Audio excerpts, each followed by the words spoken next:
kita nak sebut apa yang dimaksudkan dengan istilah kuburiah, supaya kita kena faham apa yang dimaksudkan dengan kuburiah.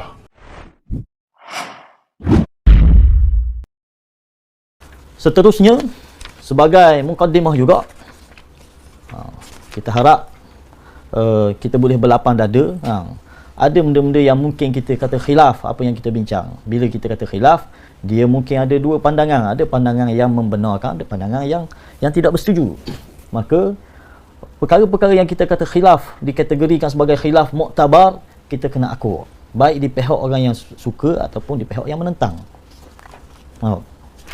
Dan sebelum kita bincang lebih panjang lagi juga, kita nak sebut apa yang dimaksudkan dengan istilah kuburiah, supaya kita kena faham apa yang dimaksudkan dengan kuburiah.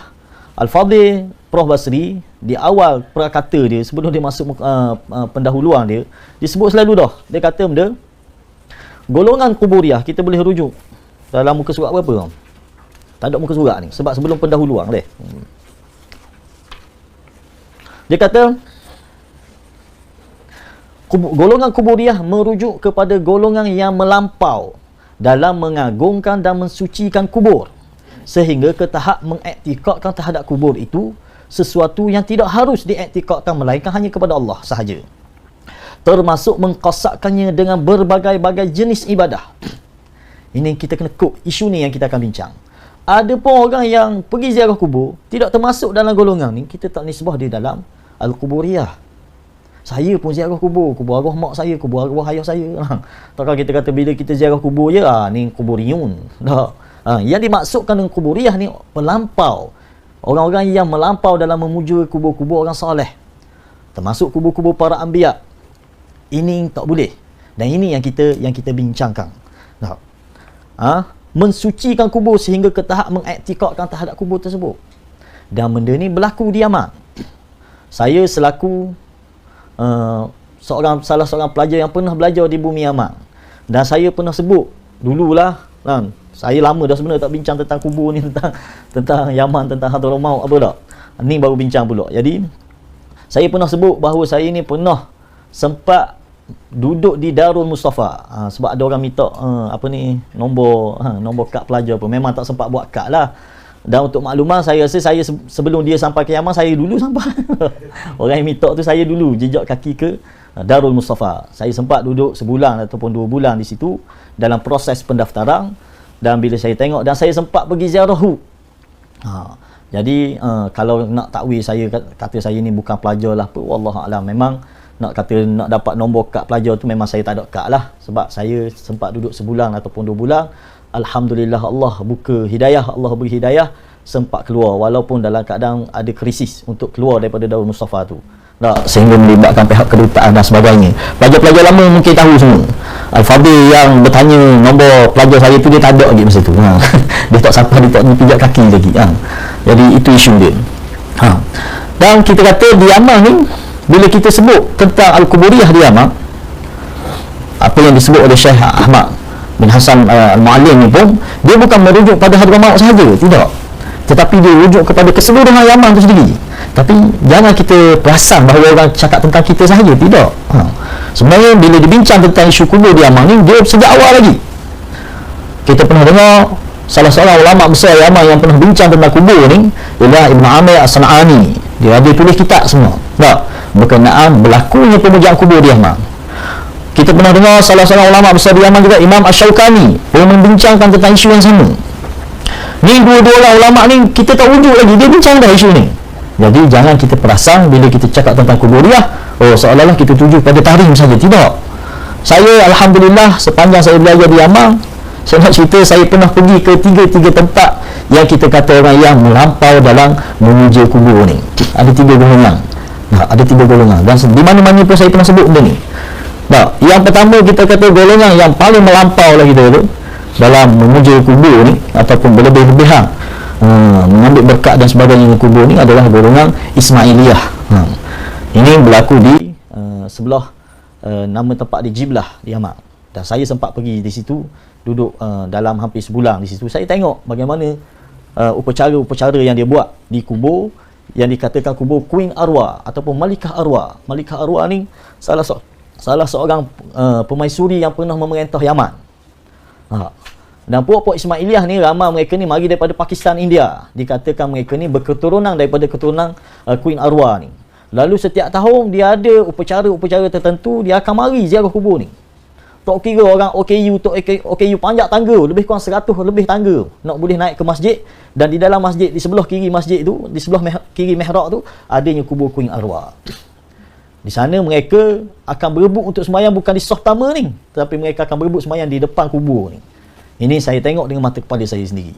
Jadi kena tak dengan apa yang kita bincang ni? Ini yang kita kata Al-Kuburiyah. Kalau sekadar dia nak pergi ziarah oleh kerana Queen Arwah ni, tok nenek dia nak pergi ziarah untuk berdoa, untuk mengingati kematian, silakan. Kita kata ini menepati sunnah. Tetapi kalau pergi untuk tabarruk, pergi untuk ambil berkat dan sebagainya, ini yang kita bincangkan dan juga yang kita tentang. Walaupun di sana kita kata ada beberapa orang ulama yang mengharuskan dia tu, tapi tengoklah apa dalil dia, apa hujah dia yang dia mengharuskan boleh mencium kubur, boleh mengambil berkat dengan tanah kubur dan sebagainya. Satu. Kedua, kumpulan yang besar juga di Yaman yang begitu melampau kita kata menuju kubur ni adalah golongan Syiah Zaidiyah ataupun Syiah Zaidiyah Jarudiyah yang berada di Sa'dah. Mereka di sana ada kubur-kubur imam mereka, antaranya Imam Al-Hadi, pengasas kepada mazhab Hadawiyah di Yaman.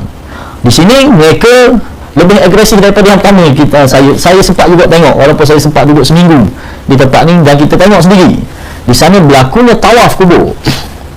Pelajar-pelajar sekolah, pelajar-pelajar sanawi ke, pelajar-pelajar i'dadi ke, balik sekolah, dia akan lalu ke kubur ni, dia akan tawaf di kubur ni. Ini saya bukan dengar cerita orang, bukan ambil berlaku, kita tengok sendiri apa yang berlaku. Jadi tidakkah ini termasuk dalam yang kita bincangkan pada pagi ni? Adakah tuan-tuan bersetuju bahawa ini salah satu orang kata syariat Islam, sehingga kita mengagungkan? Betul lah, kita kata mungkin Imam Hadi ni salah seorang Ahlul Bait, dan memang dia ulama besar, dia pengasas kepada mazhab Hadawiyah, Zaidiyah Hadawiyah. Jadi kita kata tak boleh siapa tahap dia tawaf di kubur. Dan ini mengikut cerita, ni saya tak tengok sendiri, mengikut cerita mereka di Sa'dah ini, sehingga kan mereka bernazar di kubur sekian.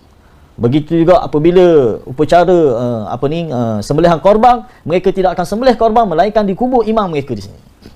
Ini antara benda-benda yang kita kira melampau dalam memuja ataupun mentakzim kubur-kubur orang soleh. Itu yang kedua. Dan yang ketiga lah, barulah kita sentuh berkaitan dengan apa yang berlaku di Hadramaut. Yang kita panggil yang utamanya adalah ziarah makam ataupun kubur Nabi Hud yang didakwa oleh mereka. Dan begitu juga ziarah kubur-kubur orang-orang soleh yang ada, ataupun kubur-kubur yang dianggap sebagai wali di bumi Hadramaut. Saya akui bahawa itu adalah kubur tok nenek kita juga. Dan kita tak menyalahkan mereka, kita kata tak, baik dia Faqih Muqaddam ke, baik dia Ihsan Muhajir ke, baik dia siapa, kita tak ada maklumat yang lengkap ataupun fakta yang jelas tentang mereka ni, bagaimana mereka ni. Sebab sebahagiannya kata Syiah lah apa, saya berlepas diri daripada ucapan-ucapan tu. Saya tidak menyokong dan tidak menentang, sebab kita tak ada fakta. Baik orang yang menentang, baik orang yang menyokong tentang Ihsan Muhajir, tentang Faqih Muqaddam, tentang siapa pun, kita berhusnuzan oleh kerana dia orang tak ada dah. Kita berhusnuzan, mungkin dia orang ni adalah orang-orang soleh, mungkin dia orang ni adalah wali-wali Allah, mungkin kita kata tak. Tetapi tidak menghalalkan untuk kita buat sesuatu benda yang tidak sepatutnya ataupun bertentangan dengan syariat Islam. Apa yang mereka buat di sana? Antaranya mereka tabarruk, kita kata, mengambil berkat. Ni saya, Ustaz Din, orang-orang yang pernah pergi, pernah tengok, kita tengok, boleh tengok dengan mata kepala. Dia orang sapu batu nesang, dia orang ambil berkat. Ini kita kata benda-benda yang melampau. Walaupun dia orang kata ini boleh dan ini sunat bagi pelajar-pelajar dia lah, tapi bagi kita ini termasuk dalam perkara bid'ah di kubur. Sehingga kan ada di kalangan pelajar dia buat balik tanah kubur ni, buat balik. Bila ditanya untuk benda ni, untuk buat berkat, untuk buat berubat, tanah kubur. Tanah kubur wali-wali ni ataupun habaib-habaib ni buat balik dan diambil berkat dengannya. Ini benda-benda yang kita tentang dan juga kita kurang bersetuju. Oleh kerana itulah buku ini ditulis, dan oleh kerana itulah juga buku ni kita akan bincangkan pada pagi ini, insya-Allah.